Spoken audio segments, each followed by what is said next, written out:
소방관들이 이 앞에 섰을 때 할 수 있는 일이 거의 없었습니다.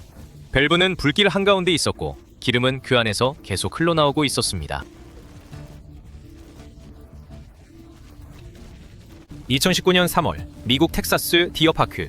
이 불은 사흘을 탔습니다. 그런데 이 사고에서 가장 큰 피해는 불이 다 꺼지고 이틀이 지난 뒤에 나옵니다.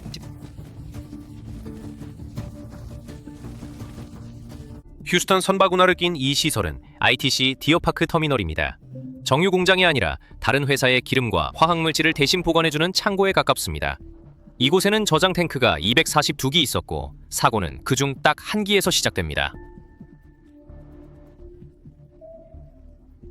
문제의 탱크는 8만 배럴짜리였습니다. 유조차로 치면 400대 분량입니다. 안에 든 건 나프타에 부탄을 섞은 액체였습니다. 사고 전날인 3월 16일 저녁 탱크롤이 2대가 들어와 부탄 360배럴을 이 탱크에 더 부었습니다.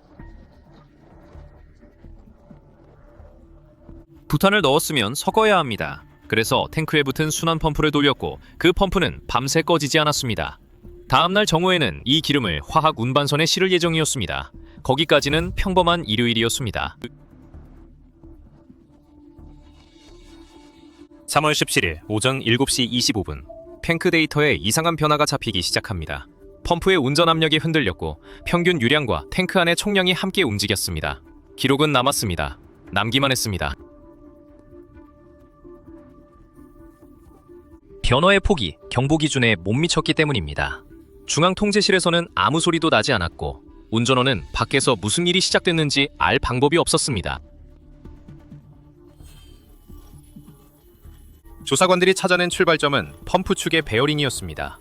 모터 쪽 베어링이 먼저 부서졌고 그 순간부터 축이 틀어진 채로 돌기 시작했습니다. 기계는 심하게 떨렸습니다. 그리고 계속 돌았습니다. 떨림은 실을 붙잡고 있던 너트 4개를 조금씩 풀었습니다. 오전 9시 반 너트가 충분히 헐거워지면서 기계식 실이 벌어졌습니다. 그 틈으로 탱크 안의 기름이 새어나오기 시작합니다. 9시 45분 너트 4개가 아예 빠졌습니다. 실은 완전히 무너졌고 새는 양이 갑자기 늘었습니다. 기름은 펌프 둘레에 고였고 부탄은 그 위에서 기체가 되어 바닥을 따라 낮게 퍼졌습니다. 이걸 볼 사람이 밖에 없었습니다. 일요일 오전 그 탱크 근처에 나가 있는 작업자가 없었습니다. 그리고 이 구역에는 가연성 가스를 잡아내는 장치도 펌프의 떨림을 감시하는 장치도 달려있지 않았습니다. 탱크의 총량이 줄어드는 것도 경보로 이어지지 않았습니다. 그렇게 30분이 흘렀습니다. 그동안 밖으로 흘러나온 인화성 액체는 콘크리트 믹서 트럭 3대 분량이었습니다. 오전 10시 펌프 둘레에 깔려있던 증기가 불씨를 만났습니다. 불은 탱크 위가 아니라 기름이 퍼진 바닥에서 한꺼번에 붙었습니다.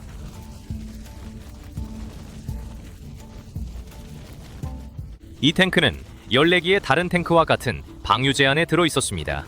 그리고 그 안에는 칸막이가 없었습니다. 바닥을 타고 번지는 불에게 이건 그냥 뚫린 길이었습니다.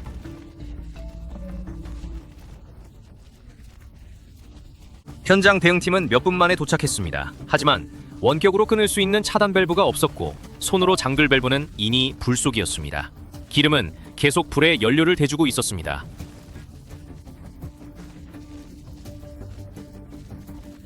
(3월 18일) 저녁 ITC는 자기 힘으로 안 된다는 걸 인정했습니다. 다음날 아침 외부 전문 대응업체가 들어오고 나서야 불길이 꺾이기 시작합니다. 3월 20일 새벽 3시 불이 꺼졌습니다. 사흘 동안 탱크 15기가 탔지만 다친 사람은 한 명도 없었습니다.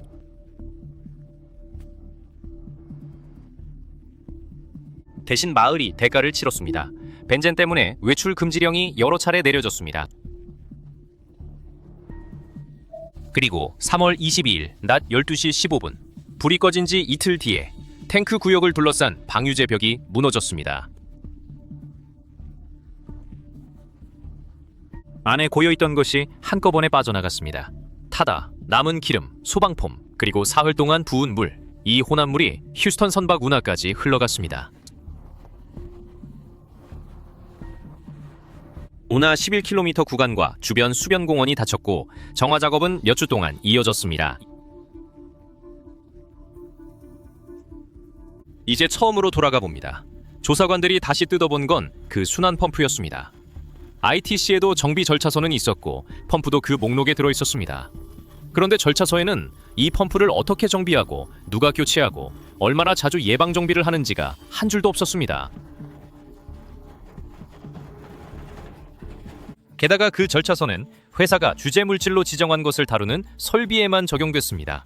이 계기판에 적힌 나프타 그리고 부탄 둘 다 그 목록에 없었습니다. 결국 이 탱크와 이 펌프는 회사 자체 규정의 바깥에 있었습니다. 두 번째는 감지입니다. 사실 이 회사는 이미 알고 있었습니다. 2014년 내부 위험성 평가팀이 바로 이 탱크 옆에 가연성 가스 감지기를 달라고 권고했습니다.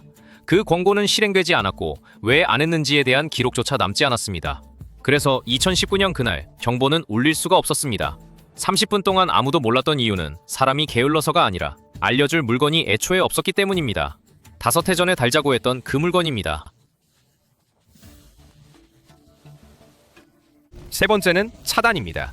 불이 번지던 이 장면으로 다시 돌아가 보면 불이 난 탱크대 가운데 원격으로 잠글 수 있는 밸브가 달린 것은 하나도 없었습니다. 문제의 탱크에 있던 건 손으로 돌리는 밸브뿐이었습니다. 네 번째는 설계입니다. 이 구역은 지어질 당시의 기준을 대체로 지키고 있었습니다. 기준을 어긴 게 아닙니다. 그런데 탱크가 서로 너무 가까웠고 한 방유제 안을 나누는 칸막이가 없었습니다. 그래서 기름과 폼과 오염수가 한 곳에만 고였고 결국 앞에서 본 그 벽을 밀어냈습니다. 5번째가 가장 이상합니다. 이런 상압 저장 탱크는 미국의 공정안전관리 규정에서 아예 빠져 있습니다. 같은 기름을 다루는 정유공장이라면 의무인 안전관리가 저장 탱크라는 이유로 면제된 겁니다. 규정을 어긴 게 아니라 규정이 여기까지 오지 않은 겁니다.